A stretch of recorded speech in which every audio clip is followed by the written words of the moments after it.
നമ്മുടെ സമൂഹത്തിൻ്റെ രീതി വെച്ചിട്ട് അന്ധവിശ്വാസത്തിൻ്റെ രണ്ട് പ്രത്യേകതകൾ ഞാൻ പറഞ്ഞില്ലേ, എല്ലാ അറിവുകളും നമ്മുടെ വിശ്വാസങ്ങളാണ്. കാരണം നമ്മുടെ അറിവാവണമെങ്കിൽ നമ്മൾ ആ കാര്യത്തിൽ വിശ്വസിക്കണം. ഇല്ലെങ്കിൽ നിങ്ങൾ അതിനെ ഡിനൈ. ഇപ്പോൾ ക്ലൈമറ്റ് ചേഞ്ച് ഡിനയേഴ്സ് എന്ന് പറയുന്ന ഗ്രൂപ്പുണ്ട്. കാലാവസ്ഥ മാറ്റം നടക്കുന്നില്ല എന്ന് കരുതുന്ന ആൾക്കാരാണ്. അപ്പോൾ കാലാവസ്ഥ മാറ്റം എന്ന് പറയുന്നത് ഫാക്റ്റ് അവരുടെ അറിവല്ല, കാരണം അവരത് നിഷേധിക്കുക. അപ്പം അവരും കൂടെ അത് വിശ്വസിച്ചാലേ അവരുടെ അറിവായിട്ടത് മാറും. പക്ഷേ അപ്പോൾ എല്ലാ അറിവും വിശ്വാസമാണ്, പക്ഷേ എല്ലാ വിശ്വാസവും അറിവാവില്ല. വിശ്വാസത്തിന് വേറെയും കുറേ പാരാമീറ്റേഴ്സ് കൂടെ ചേരുമ്പോഴാണ് അത് അറിവാകുന്നത്. ഈ വിശ്വാസം അന്ധവിശ്വാസമാകുന്നു. എല്ലാ തെറ്റായ വിശ്വാസങ്ങളും അന്ധവിശ്വാസമായിക്കൊള്ളണമെന്നില്ല. അപ്പോൾ നമുക്ക് ലോകത്തെക്കുറിച്ച് ഒരുപാട് തെറ്റായ വിശ്വാസങ്ങളുണ്ടാകും. അന്ധവിശ്വാസം എന്ന് പൊതുവെ അതിനെ വിളിക്കുന്നത് രണ്ട് കാര്യങ്ങൾ അവിടെ വരുമ്പോഴാണ്. ഒന്ന്, അതിൽ ഭാവിയെക്കുറിച്ചിട്ടുള്ളൊരു വ്യാകുലത കാണും. പൊതുവിൽ അന്ധവിശ്വാസങ്ങളുടെ ഒരു സ്വഭാവമാണ്.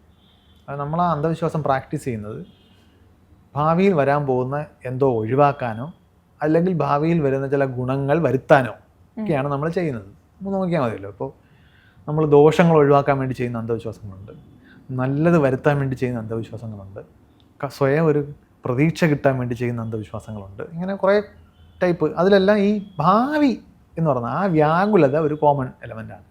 രണ്ടാമത്തെ എലമെൻ്റ് എന്ന് പറയുന്നത് ഈ സൂപ്പർ നാച്ചുറലായിട്ടുള്ള സംഗതി.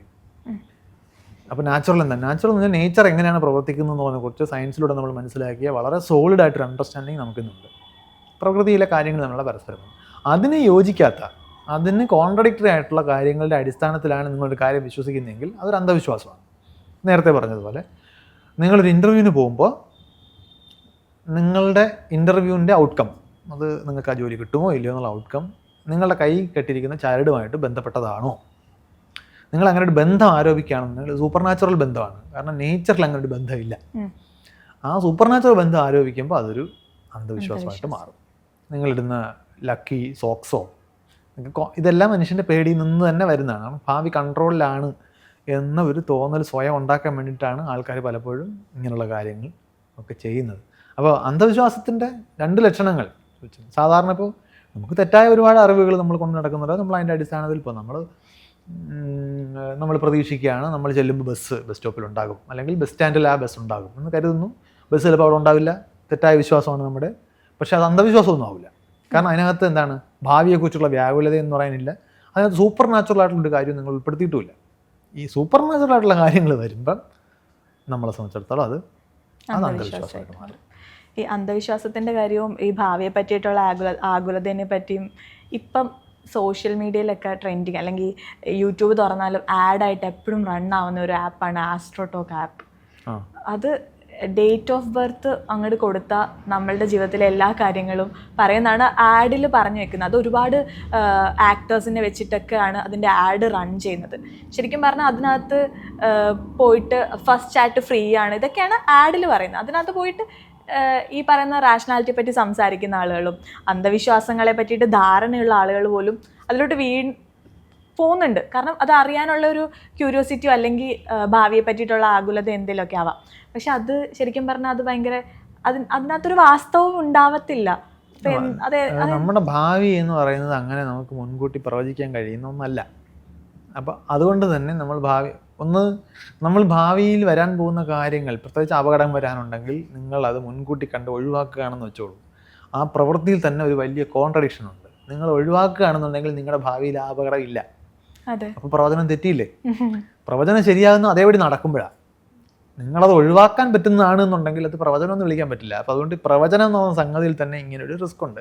പക്ഷെ അപ്പോഴും നമുക്ക് ഈ നമ്മുടെ അൺസർട്ടനിറ്റി ശരിക്കും ഒരു റിയൽ സംഗതിയാണ്. നമുക്ക് എപ്പോഴും ആ ഭാവി എന്താണ് എന്നുള്ളതിനെ കുറിച്ചിട്ടുള്ളൊരു അറിവില്ലായ്മ നമുക്കൊരു പേടിയുണ്ടാക്കും. റിയൽ അല്ലാത്ത കാര്യങ്ങൾ, ഹൈപ്പോത്തറ്റിക്കലായിട്ടുള്ള കാര്യങ്ങളെക്കുറിച്ചിട്ടുള്ള ഫിയറാണ് ശരിക്കും ആങ്സൈറ്റി. നിങ്ങളുടെ മുമ്പിലുള്ള സംഗതിയെ പേടിക്കുന്നതിന് ആങ്സൈറ്റി എന്ന് വിളിക്കില്ല. നിങ്ങൾ പെട്ടെന്ന് നിങ്ങളുടെ മുമ്പിൽ ഒരു പട്ടി നിങ്ങളെ ഒരു പേപ്പട്ടി കടിക്കാൻ ഓടിക്കുകയാണെന്നുണ്ടെങ്കിൽ നിങ്ങൾ അതിനെ പേടിക്കും. അതിനകത്ത് ആങ്സൈറ്റി ഇല്ല, കാരണം ഫ്രണ്ടിലുള്ള റിയൽ സംഗതിയാണ്. പക്ഷേ നിങ്ങൾ പോകുന്ന വഴിയിൽ എവിടെയെങ്കിലും പട്ടി ഉണ്ടാകുമോ, പട്ടി ഉണ്ടെന്നുള്ളതിന് ഗ്യാരണ്ടി ഒന്നുമില്ല, ഉണ്ടാകുമോ എന്ന ധാരണ ചിലപ്പോൾ നമ്മൾ ഇരുട്ടത്തെ റോഡിൽ കൂടെ നടന്നു പോകുമ്പം ഇവിടെ പട്ടി ഉണ്ടാകുമോ ഇങ്ങനെയൊക്കെ തോന്നുമ്പം അവിടെ ആങ്സൈറ്റി വർക്ക് ചെയ്യും. അപ്പം ഭാവി ഇതുപോലാണ്. ഇരുട്ടത്ത് കിടക്കുന്ന ഒരു സ്ഥലം, ഇരുട്ടത്തോടെ നമ്മൾ നടക്കുന്നവരാണ് നമ്മൾ ഭാവിയെ. കാരണം ഭാവിയെക്കുറിച്ച് ഒന്നും നമുക്കറിയില്ല. അപ്പോൾ നമ്മൾ കുറച്ച് ഉത്കണ്ഠ ആ കാര്യത്തിലുണ്ടാകും. എല്ലാ പ്രവചനശാസ്ത്രം എന്ന് പറഞ്ഞ വാക്ക് ഞാനിവിടെ ജാമ്യം എടുത്ത് പറയണം. നമ്മളെ മലയാളത്തിൽ ശാസ്ത്രം എന്ന് പറഞ്ഞ വാക്ക് വരുന്നത് ശാസിക്കപ്പെട്ടത് എന്ന അർത്ഥത്തിലാണ്. സയൻസിനെ നമ്മൾ ശാസ്ത്രം എന്ന് വിളിക്കുന്ന ആ അർത്ഥത്തിലല്ല. സയൻസിൽ ശാസനയൊന്നുമില്ല. അപ്പോൾ അത് പൊതുവെ പ്രവചന ശാസ്ത്രങ്ങൾ എന്ന് വിളിക്കുന്ന ഇപ്പോൾ കൈരേഖാശാസ്ത്രം, ജ്യോതിഷം ഇതെല്ലാം ഒരു ശാസ്ത്രം എന്ന് സ്വയം പറയുമെങ്കിലും അത് സയൻസ് അല്ല, അത് ശാസന മാത്രമാണ്. പണ്ട് ഇങ്ങനെയൊക്കെ ആളുകൾ ശാസിച്ച് വെച്ചിട്ടുണ്ട്, അത് അതേപടി ആചാര്യന്മാരുടെ ഇങ്ങനെ പിന്തുടർന്ന് വരുന്നില്ല, അത് മാറ്റമൊന്നും വരുന്നില്ല. അപ്പോൾ പറഞ്ഞ കാര്യത്തിലേക്ക് തിരിച്ചു വന്നു കഴിഞ്ഞാൽ നമ്മൾ ഈ ഭാവിയെക്കുറിച്ചുള്ള നമ്മളെ ഉത്കണ്ഠയെ മുതലെടുക്കുന്ന ഒരുപാട് ടൂൾസിൽ പെട്ടതാണ് ഈ പറഞ്ഞതുപോലെ ആപ്പുകൾ. ഇപ്പോൾ ഒരുപാട് പേര് കമ്പ്യൂട്ടറിലൂടെ പ്രവചിക്കാൻ പറ്റുമെന്ന് പറഞ്ഞാൽ അത് കൂടുതൽ ഓതൻറ്റിക്കാണ് എന്ന് പറയാം. കമ്പ്യൂട്ടർ നമ്മൾ പറയുന്ന അതേപടി ചെയ്യുന്നൊരു ഉപകരണമാണ്. അതിനകത്ത് നമുക്ക് ഇഷ്ടമുള്ള രീതിയിൽ പ്രോഗ്രാം ചെയ്യാം. അപ്പോൾ അത് നിങ്ങളുടെ ഡേറ്റ് ഓഫ് ബർത്തിൻ്റെ അടിസ്ഥാനത്തിൽ വേണമെങ്കിൽ എങ്ങനെയാകാം. പണ്ട് ഞാൻ എൻ്റെ ഒരു സുഹൃത്തുക്കൊണ്ട് പറഞ്ഞ പോലെ നിങ്ങളുടെ യൂറിൻ ടെസ്റ്റിൻ്റെ ഫലത്തിൻ്റെ അടിസ്ഥാനത്തിൽ നിങ്ങളുടെ ഭാവി, നിങ്ങളുടെ യൂറിനിൽ എത്ര ഷുഗറുണ്ട്, എത്ര ആൽബുമിനുണ്ട്, ഇതിൻ്റെയൊക്കെ അടിസ്ഥാനത്തിൽ നിങ്ങളുടെ ഭാവി പറയാം. അത് കമ്പ്യൂട്ടർ സുഖമായിട്ട് എഴുതിത്തരും. ഒരു പ്രോഗ്രാം നിങ്ങൾ അനുസരിച്ച് പ്രോഗ്രാമിംഗ് അറിയാവുന്ന ഒരു സാധാ സ്റ്റുഡൻറ്റിന് നല്ല ഒന്നാന്തരം ഒരു ആപ്പ് ഇതുപോലെ ഡെവലപ്പ് ചെയ്യാൻ പറ്റും. അപ്പോൾ ഇന്നൊന്നൊരു വിഷയമേ അല്ല, നമ്മൾ ആപ്പിനെ കുറിച്ചല്ല നമ്മൾ പറയുന്നത്, അതിനെ ആ ആപ്പിനെ സാധ്യമാക്കുന്ന, ആ ആപ്പിനെ അട്രാക്റ്റീവ് ആക്കുന്ന നമ്മുടെ ചില വീക്ക്നെസ്സുകളുണ്ട്. അത് നമ്മുടെ ഉത്കണ്ഠയാണ്. ആ ഉത്കണ്ഠയുടെ പരിഹാരം നമ്മൾ നമ്മുടെ ഭാവിയെക്കുറിച്ചൊരു നമ്മുടെ ധാരണ ഉണ്ടാക്കുക എന്നുള്ളതാണ്. ഇപ്പോൾ ഞാൻ സിമ്പിളായിട്ട് ഉദാഹരണം പറഞ്ഞാൽ, നിങ്ങളുടെ കയ്യിൽ നീക്കിയിരിപ്പൊന്നുമില്ല, നിങ്ങൾ കിട്ടുന്ന പൈസ അന്നൊന്ന് ചിലവാക്കുന്ന ആളാണ്. നിങ്ങൾ ഭാവിയെക്കുറിച്ച് കൂടുതൽ പേടിക്കണം. അതിനകത്ത് അന്ധവിശ്വാസമൊന്നുമില്ല. കാരണം നിങ്ങൾക്ക് നാളെ ഒരു അപകടം വരാം, ഇറ്റ്സ് എ റിയൽ പോസിബിലിറ്റി. നിങ്ങൾക്ക് രോഗം വരാം, റിയൽ പോസിബിലിറ്റി. അങ്ങനെ വരുമ്പോൾ നിങ്ങളുടെ കയ്യിൽ നീക്കിയിരിപ്പില്ലെങ്കിൽ നിങ്ങൾ സഫർ ചെയ്യും. എന്ന് വെച്ചാൽ നിങ്ങൾക്ക് ഹെൽത്ത് ഇൻഷുറൻസ് ഉണ്ട്, അല്ലെങ്കിൽ നിങ്ങളുടെ കുറച്ച് ചെറിയ ബാങ്ക് ബാലൻസ് നിങ്ങൾ സേവ് ചെയ്തിട്ടുണ്ട്. നിങ്ങൾക്ക് പെട്ടെന്ന് അത്യാവശ്യം വന്നാൽ ഒരു എമർജൻസി ഫണ്ട് നിങ്ങളുടെ കയ്യിലുണ്ട്. ഇത് അന്ധവിശ്വാസമല്ലല്ലോ, ഇതൊരു റിയൽ കാൽക്കുലേഷനാണ്. അത് നമ്മുടെ ലൈഫിൻ്റെ ഗതിവിഗതികൾ എങ്ങനെയൊക്കെ ആകാം, അതിന് റിസ്ക് എന്താണ്, ആ റിസ്കിൽ നമ്മൾ എന്തൊക്കെ കരുതിയിരിക്കണം, നമുക്ക് ജനിതകമായിട്ട് ഡയബറ്റിക് ടെൻഡൻസി ഉള്ള ആളാണോ എന്നറിഞ്ഞിരിക്കാം. അപ്പോൾ ഡയബറ്റീസിന് നമ്മൾ എത്രത്തോളം പേടിക്കണമെന്ന് ഡിസിഷൻ എടുക്കാം. ഇതാണ് ഒരു റാഷണൽ ഡിസിഷൻ. ഇത് നിങ്ങളുടെ ഭാവിയെക്കുറിച്ചുള്ള കാര്യം തന്നെ, പക്ഷേ ഇത് കുറച്ചുകൂടി ഇൻഫോംഡ് ആണ്, കുറച്ചുകൂടി റിയലിസ്റ്റിക് ആയിട്ടുള്ള ഒരു റിസ്ക് അനാലിസിസ് അതിനകത്തുണ്ട്. പക്ഷേ മറ്റതല്ല, നിങ്ങൾക്കറിയാത്ത കാര്യങ്ങൾ നിങ്ങൾ കംപ്ലീറ്റ്ലി വേറെ ആരോ പറയുന്ന കാര്യത്തിന് മുകളിൽ കൊണ്ടുവന്ന് നിങ്ങൾ ഇൻവെസ്റ്റ് ചെയ്യുകയാണ്. നിങ്ങൾ അവർക്ക് പൈസ കൊടുക്കുന്നു, നിങ്ങളുടെ സമയം അവിടെ ചിലവാക്കുന്നു, നിങ്ങൾ ജീവിതത്തെ നല്ലതാക്കാൻ പറ്റുന്ന നല്ല അവസരങ്ങൾ, റിയൽ ആയിട്ടുള്ള അവസരങ്ങളെ അവഗണിച്ചിട്ട് ഫേക്ക് ആയിട്ടുള്ള അവസരങ്ങളുടെ പിന്നാലെ പോകുന്നു. അതാണ് അവിടെ സംഭവിക്കുന്ന അപകടം.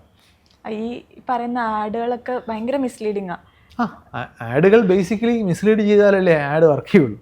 ആഡിൻ്റെ സ്വഭാവം നമ്മൾ അറിഞ്ഞിരിക്കണം. ആഡ് ചെയ്യുന്ന ആളിന് നമ്മളെ കൊണ്ട് ഗുണമുണ്ട്, നമ്മൾ തിരിച്ചാലോചിക്കുന്നു നമുക്ക് അവരെ കൊണ്ട് ഗുണമുണ്ടോ എന്നുള്ളതാണ് നമ്മൾ ആദ്യം ആലോചിക്കുന്നത്. ശരിക്കും ഈ പറഞ്ഞതും നമ്മളുടെ ആ ഒരു റാഷണൽ തിങ്കിങ്ങിനെ ബേസ് ചെയ്തിട്ടിരിക്കുന്ന കാര്യം തന്നെയാണല്ലേ. നമ്മളെപ്പോഴും അറിഞ്ഞിരിക്കണം അത്. നമ്മളെ ഒരാൾ നമ്മളുടെ അടുത്ത് ഒരു കാര്യം വിൽക്കാൻ ശ്രമിക്കുകയാണെന്നുണ്ടെങ്കിൽ നമുക്ക് വേണ്ടിയല്ല അത്. അതെ, ചിലപ്പോൾ നമുക്ക് വേണ്ടി കൂടി അത് പ്രവർത്തിക്കും. ഇപ്പോൾ നമ്മളെ ഒരു റോഡിൽ നടന്നു പോകുമ്പം തണ്ണിമത്തൻ്റെ ജ്യൂസ് വിൽക്കുന്ന ആൾ, അദ്ദേഹം നമുക്ക് തണ്ണിമത്തൻ ജ്യൂസ് കുടിക്കുമ്പോൾ കിട്ടുന്ന റീഫ്രഷ്മെൻ്റ് അല്ല അദ്ദേഹത്തിൻ്റെ ആവശ്യം. ആ തണ്ണിമത്തൻ ജ്യൂസ് വിൽക്കുമ്പോൾ കിട്ടുന്ന ലാഭമാണ്. നമുക്കത് കുടിക്കുമ്പോൾ നമുക്ക് റിയൽ ആയിട്ട് റീഫ്രഷ്മെൻറ്റ് കിട്ടുന്നുണ്ട്. അത് നമ്മുടെ പെർസ്പെക്റ്റീവിൽ നല്ലത് തന്നെയാണ്. പക്ഷേ എപ്പോഴും ആലോചിക്കണം, അദ്ദേഹം നമുക്ക് ജ്യൂസ് തരുന്നത് അദ്ദേഹത്തിൻ്റെ വരുമാന മാർഗ്ഗമായിട്ടാണ്. ചിലപ്പോൾ അത് റിയൽ പ്രോഡക്റ്റ് ആയിരിക്കില്ല.